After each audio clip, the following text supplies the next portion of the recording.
The following story is something I never really talk about, something that I hate bringing up constantly, but I feel like I need to get it off my chest. It happened around 2 spring breaks ago, but it continues to traumatize me to this day. I'm an Instagram model and an aspiring supermodel from Glendale, California, a city in the greater LA area. My modeling career was starting to really take off. I was getting some clothing brand deals and was starting to get a higher amount of followers. I eventually expanded my income sources from just Instagram modeling to other things. One of them was OnlyFans. I started an OnlyFans account where my followers and fans can pay to see more exclusive photos of me, and that seemed to be going great. I never got any requests from any creeps, and people were overall accepting of my decision. I eventually started gaining a lot of friends from both the online modeling and OnlyFans community. I even started collaborating with other online models and influencers. I ended up meeting a girl named Megan through other Instagram and OnlyFans connections. Megan was actually newer to this whole gig than me, but was gaining traction even quicker. Things were going really good for her, and we eventually met in person at an event. She seemed really chill, and soon a friendship was born. We would do various collaborations on OnlyFans and Instagram, and would eventually even just hang out for the fun of it. One night, however, I was scrolling through my emails and got a text message from Megan. Apparently a really famous online influencing team is interested in both Megan and I. Sure, I'd been scouted before, but never from an organization this large. Apparently an agent from the modeling group reached out to Megan after seeing a photo of her and I on Instagram. They said they'd like to collaborate with us on Instagram, giving us a large sum of money and free promotion of our OnlyFans in return. It seemed great, but almost too good to be true. I wanted to confirm myself that this was a legitimate agent and not some sort of troll or scam. But when I checked the supposed agent's profile, everything seemed to check out. He had a lot of followers, real posts, and a professional page. His email had a proper domain on it too. This was really happening. Megan and I immediately asked the agent for more details, and he explained to us how it'd work. They were based in San Diego, about 2 hours away from us in LA. They wanted to do a quick photo shoot with both of us in it and discuss future opportunities while we were there. They claimed they had booked out a hotel room in the south of San Diego, and they do the shoot at a local beach. It seemed legit, so we set up a time and booked a bus over there. I was excited, but not as much as Megan though. Megan was thrilled for the whole idea. She had only been at this for about a year, and now she was working with the big companies already. It was like a dream come true for her. We eventually arrived at the hotel, and while it wasn't a 5-star resort, it was decent. We were greeted by an unusually casually dressed man at the front door. "Megan and Lisa, right?" he asked us with a grin on his face. "Yes, that's us," replied Megan jubilantly. "Alright, follow me. We got a room booked for you guys upstairs." The man guided us to our hotel room and we unpacked. Megan was still ecstatic. "Can you believe this is happening?" she asked. I was happy too, but I kept doubting her decision.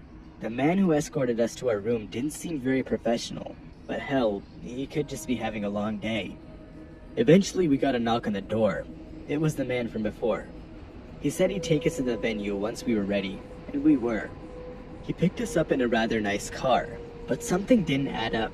He claimed it was the company car, but it clearly had a local rental sticker on the license plate.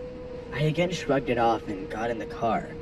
Throughout the car ride, he kept eyeing us from the rearview mirror. He asked us a few basic questions like how was our flight and where we were from. He really wasn't that inviting, especially for a brand ambassador. I started wondering again whether or not this was a bad idea, and whether I should ruin Megan's mood and let her know of my concerns. But my thought was interrupted by the car coming to a halt. We had arrived. It was a small and secluded beach area, and honestly, it was beautiful. We were going to be doing our shoot on a boat which is parked at the shore, and we would be traveling to a small nearby island with another beach on it. On the boat was about 4 to 6 men, middle-aged, and seemingly they were the camera crew. The boat was actually quite large. It was no yacht, but it did have an upper deck and a lower floor. The whole setup was a bit unusual, especially for a company of this size.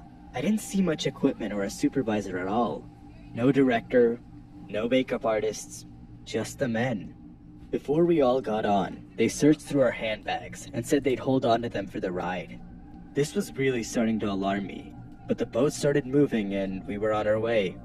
While Megan went up the deck and enjoyed the breeze, I went to the lower compartment of the boat and used a very small bathroom in it. As I was washing my hands, I couldn't help but think of how odd this whole gig was. I didn't see a single camera in sight, and the men on board seemed to be trying to pass as much time as possible. That's when I saw a shadow from the door. Underneath it was a pair of feet.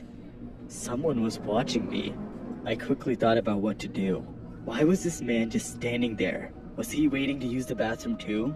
Did he just happen to be waiting by the door while I was there? Next thing I noticed, there was 2 pairs of feet under the door, side by side. I knew that they were ganging up on me at this point. I mustered every last bit of courage in me and barged open the door, knocking both of them over. While they were down and in pain, I quickly thought of what to do next, but that's when it hit me. Megan was still at the top deck. I then heard violent trashing followed by Megan's muffled screams. I quickly ran up the stairs only to be tripped over by one of the men. I grabbed a water bottle from nearby and threw it at his head. That seemed to keep him off me for a bit. But as I got on my feet and tried to run towards the room where Megan's screams were coming from, he tried to headlock me from behind. I violently trashed around and bit down on his hand as hard as I could. He yelled in pain and threw me off to the side. I tripped over the side railing and landed in the water, still hearing Megan's screams all muffled up. I tried to swim back to the boat, but it was useless. I somehow managed to float back ashore and was taken in by a local lifeguard crew. They took me into the emergency room where they tended to my fight wounds, and I explained to them and the police everything that happened. The boat, the hotel, the rental car, the sketchy men. They managed to make 1 or 2 arrests in San Diego, but the men who took Megan were never found. The police believed that they had crossed into Tijuana and were somewhere off in Mexico. They even tried getting Mexican law enforcement in it too, but they couldn't find anything either. Not even the hotel and car rental company had any answers. I was shattered. I lost my best friend solely due to the fact that I didn't want to speak up on my suspicions. When I asked the modeling agency how they could just let this happen and how they could hire people like this, they promptly replied to me stating that they never hired a man of this name. The account, the followers, the photos, the email, all of them were fake. It turns out the entire thing was some sort of lure for a human trafficking ring, and Megan and I were the victims. To this day, I still don't know where Megan is. This incident has left me traumatized and left my career changed permanently. The story I'm about to tell you is something that I'm still in disbelief of today. Crazy things happen all the time, but even with that in mind, the situation I was knee-deep in was honestly unfathomable. I struggle to even listen to the words OnlyFans without shuddering today. This happened when I was in college, so really not that long ago. I was an engineering student, and I would often find myself in the library either doing work or catching up with other students in my college. The library was an interesting place. It seemed to attract a lot of different students from all over campus, all with their own unique tastes and experiences. The people and their thinking processes were very diverse. This meant that I'd end up meeting people with a widely different series of interests than me. One of them was a beautiful young woman named Rose. We initially struck a conversation over something casual like our shoes or the weather, but soon considered ourselves decent friends. We eventually added each other on social media, and that's when I noticed it in her Instagram bio. She had an OnlyFans. Now I personally didn't care that much. It's honestly something that we're starting to see more and more in our day and age. But I eventually realized that Rose's OnlyFans was actually quite the topic on campus. Most people I'd met seemed to have some opinion or another about Rose's OnlyFans. The opinions seemed to be split in 2 different ways. One being impressed with her confidence and the fact that she's open about having an OnlyFans, and the other half being critical of her, feeling like she has no respect for herself and feeling that she'd do anything for money. Now I personally didn't care that much, but one night, Rose seemed to be doing some sort of promotion on her OnlyFans, and my curiosity spiked. She was giving out a month of free content, and seemingly trying to gain a bigger audience. Now, signing up for an OnlyFans wasn't exactly on my list of plans for that night, but she was giving it out for free, and I figured I should check it out. After all, the whole school was talking about it, so I used a spam email of mine and signed up. It wasn't anything out of the ordinary, to be honest with you. Nothing unexpected. Sure, it was somewhat awkward seeing Rose in photos like that, but hey, what was I expecting? I took a look at her subscriber count, and she seemed to have quite a lot of them. I could imagine that she's making quite a lot of money with this. A week or two passed by, and I honestly forgot that I even signed up for an account. It was interesting and all seeing Rose's OnlyFans, but I honestly had better things to do. But eventually one of my college friends told me that something happened. He told me frantically to check her OnlyFans and social media. I opened my OnlyFans and saw it. She had been kidnapped. On her OnlyFans and Twitter was a photo banner with text on it. It stated that she'd been kidnapped, and the kidnappers were looking for a lot of ransom. It mentioned that we had a few days to get the money in, otherwise they'd harm her or kill her. They also included the detail that she's being kept at a secret location, so that they'd make sure that we wouldn't find her. This had to be some sort of joke, right? I immediately messaged her various times on every single platform. No response. I asked around to other people as to what they got from her. They got no response either. All of us were in a panicked state. We had no idea what was happening or what to do. Was Rose pulling some sort of sick joke? Was she okay? That's when it hit us. Rose hadn't been seen all that past week. At that point we knew that something might have actually happened. No one, not even her close friends, had a clue where she could be. We waited for another day, wondering when she'd drop this sick sort of joke. But that never happened. We started looking for her. Everyone on campus looked up and down the place for her, but there was no sign. Whether it was her usual hangout spot or less known places, there was absolutely no trace of her every square inch of the university. We then asked our professors, and they said the same thing.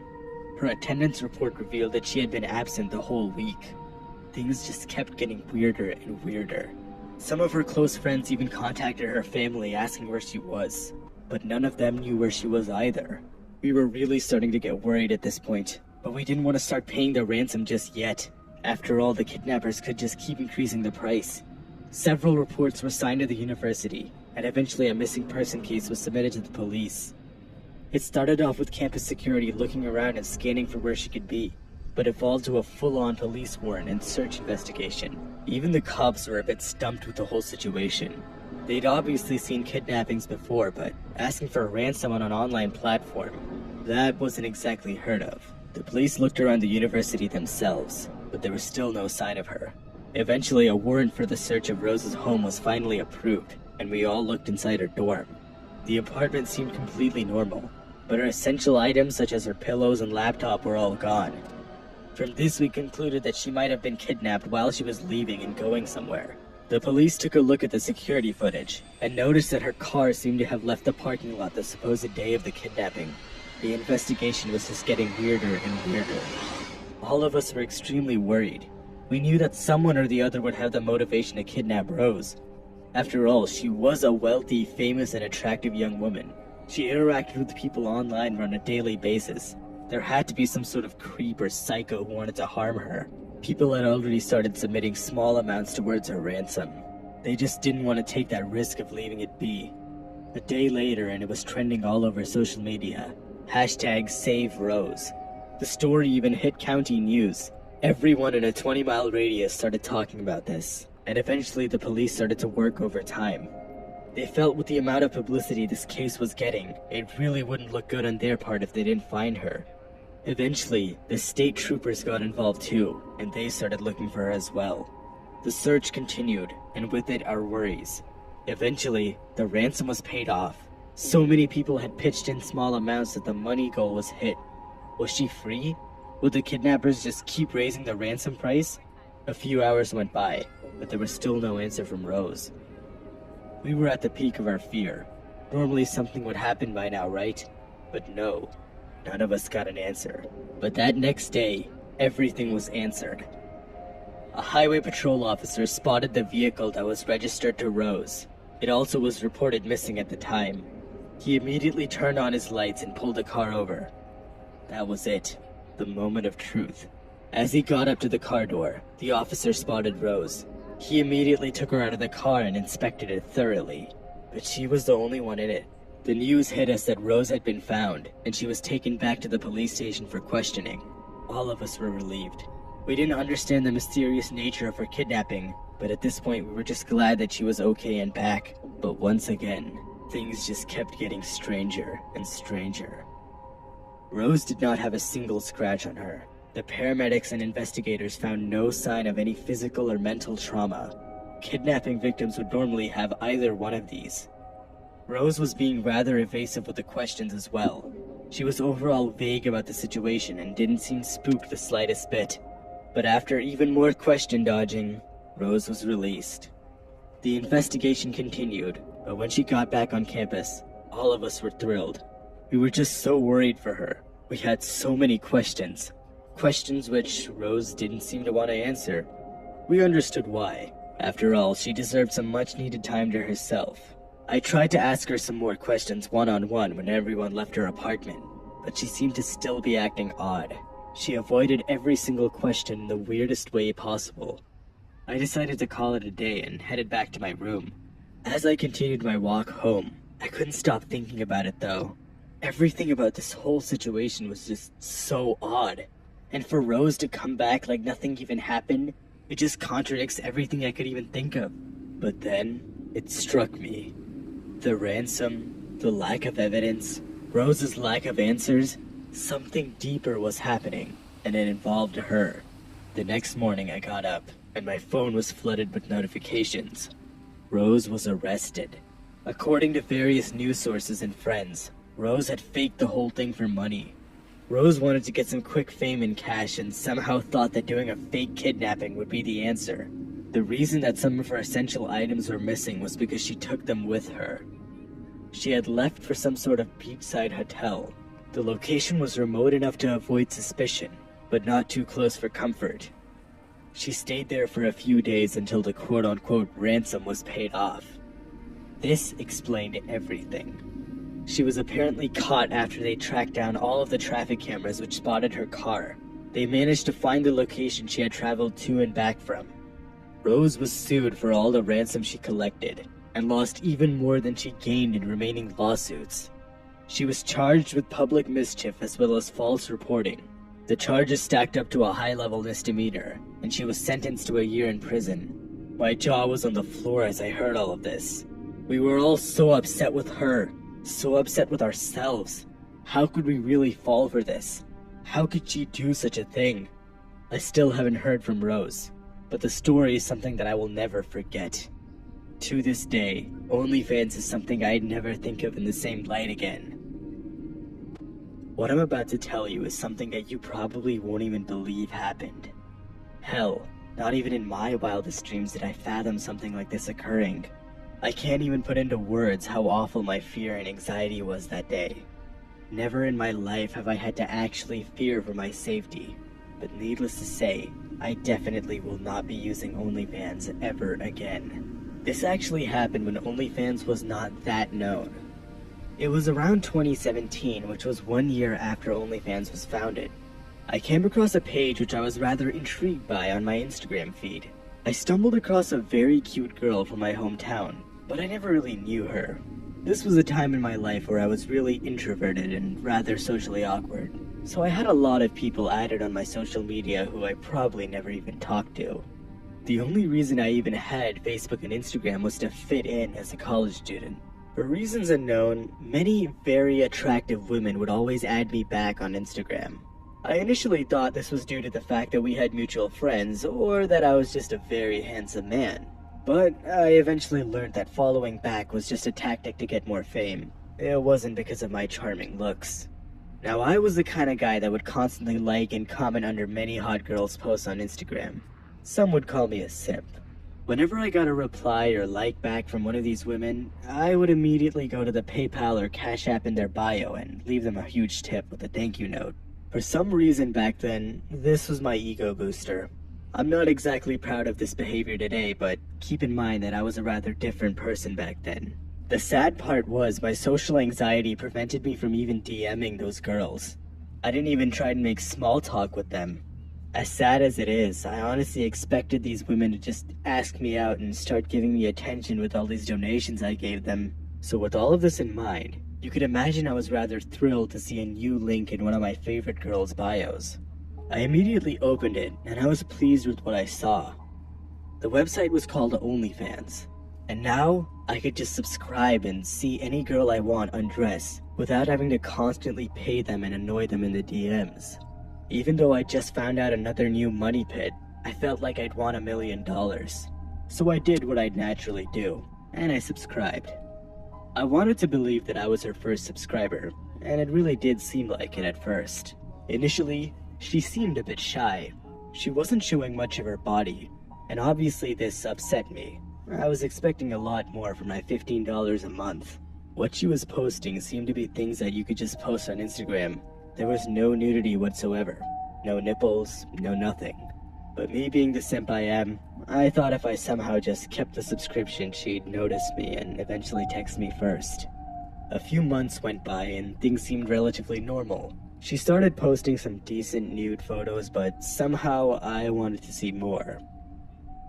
Aside from college, I was working at Starbucks, and I put all of my money into donations for her. I somehow felt that she was the one. I really thought that we would just go out one day and become lovers. But one day, I found out that OnlyFans had a new feature. Now, you could DM your OnlyFans model and get more intimate photos. All you had to do was make a photo request and they'd send a link with the payment. I was delighted. Now, I could get more intimate content, more than just nudes. So I mustered all the strength I could to text her, and I did. After all, getting some nudes was a good enough excuse to talk. I was shaking like never before. I really didn't know what to expect. But after a few minutes, she replied. We eventually started to actually get to know each other. I couldn't believe it. It was actually happening. It started off with her sending a few nude photos for about $100, but then asked me if I'm from the same city as her. After looking up my profile on Instagram with the same username, which happened to be my full name unfortunately, she realized that she had come across me a few times in public before. I was sweating and almost gave myself an anxiety attack. I didn't want her to find out who I am. Normally online, I'd give myself a name like one of my favorite video game characters, but this time, my browser automatically filled in my real first and last name, and I hit continue. I struggled to think of what to say. My mind was racing. She definitely had some mutual friends with me, and if they find out what I did online, they'd mock me endlessly at college. For some time, I tried to think of a way to escape the situation or leave the conversation, but I couldn't quite figure out anything. So I just answered with yes. From then on, we both got involved in an actual conversation. It turns out that she actually recognized me from college. She had seen me in person various times, and it turns out that one of her friends actually lives on the campus. We seem to have a lot in common, and we even realized that we were in the same place at the same time many times. We just never noticed each other. I was amazed. Never in my life did I think that I could have such a long and enduring conversation with someone, especially on OnlyFans. At this point, I was less interested in asking her for nudes, and more interested in asking her how her day went or how she was doing. It was almost like I finally had a genuine relationship with a girl for the first time in my life. I soon realized that money wasn't the way to win a girl, and the irony was she was spending way more time with me now than when I was spending money on her. But one day, she told me that I'm so nice that she wants to switch over to Instagram. She even let me know that I can call her and gave me her number. I was blown away. She really wanted to step up our relationship. I could finally get myself a real girlfriend. To be honest, I didn't even believe that this was possible. I genuinely thought I was just gonna be single and behind a computer my whole life. Who knew I'd find my first girlfriend on OnlyFans? Things just kept getting better from then on. We were texting on Instagram for a while and I decided to actually call her. It was almost like I could feel a real connection with this woman. That was probably the first time I could call someone without getting a straight up panic attack.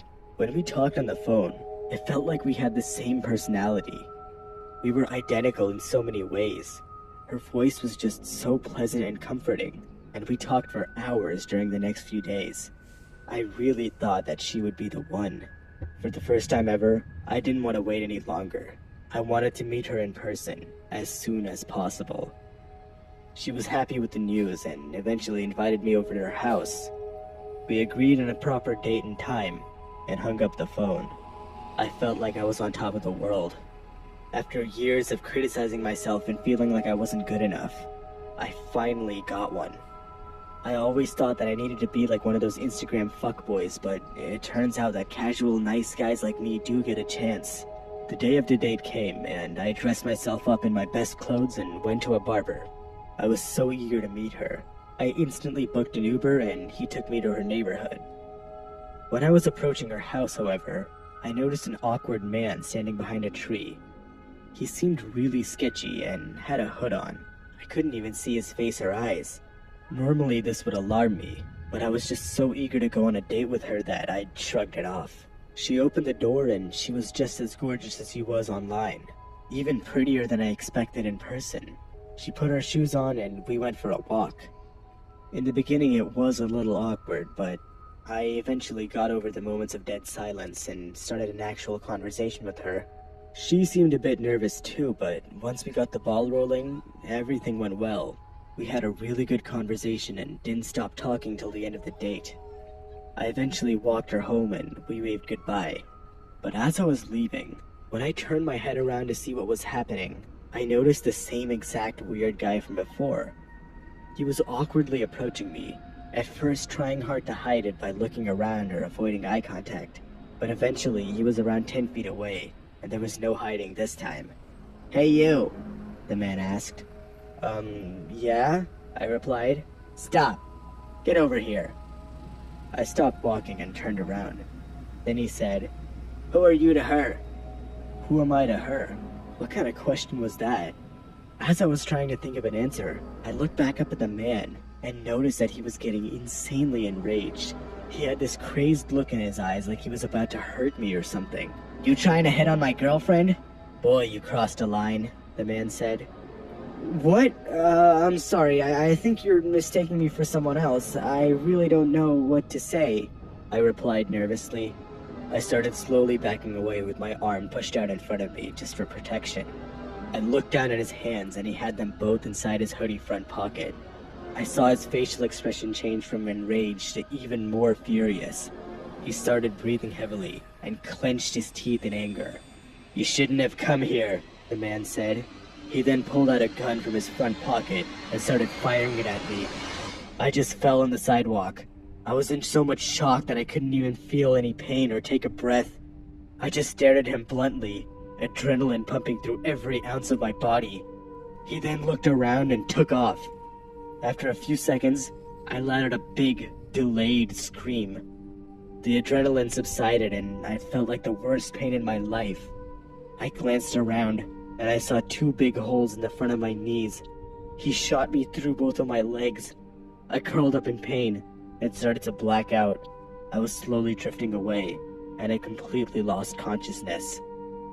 I woke up in the hospital, still in disbelief of what happened. My mom was sitting on a chair next to my bed asleep. She woke up quickly with a big smile and tears on her face. She explained to me what happened. One of the neighbors heard the gunshots and then spotted me in a puddle of blood. The guy that shot me had been taken into custody a few hours later. I had a few operations, but she told me that I would eventually walk after a long amount of time. I was devastated. I cried a lot that day. I asked myself why this could even happen. Why me? I could still feel the stabbing pain in my legs. It was unbearable. I couldn't sleep for the next few days. I could still feel the holes inside my knees, the bullets going into my leg. It was the worst pain of my life. I could barely move. That same day, I got a text from the girl I went on a date with, and it explained everything. The man was a subscriber to her OnlyFans like me. He also liked her and followed her on all social media. The only difference was the man was severely mentally ill, and he genuinely believed that she was his girlfriend. He often stalked her around town and somehow managed to track down her house. He was hiding there daily behind the trees and bushes, making sure no one else would come to her house. She didn't even know this until the cops brought out the neighbor's security camera footage. He really believed in some sort of imaginary relationship, and really thought that she was cheating on him by going out with me. After a few months, my health got a bit better, and I gained my knee strength a bit back. According to the doctors, my legs would never be the same. The medics said that the human body rarely recovers completely from gunshot wounds, and that I probably would never be able to run or be able to do any heavy activity on my legs for the rest of my life. I lost contact with the girl shortly after that. There was too many emotions tied with her, and there was no way I'm letting something like this happen again to me. She didn't seem to want to delete her OnlyFans account either, so both of us went our separate ways. I still don't know what happened to that man who shot me. Part of me feels bad for him and his condition, but the other half of me wants him to spend years in prison. I will never forgive him for the permanent damage to my legs. And that was the last time I ever went on OnlyFans.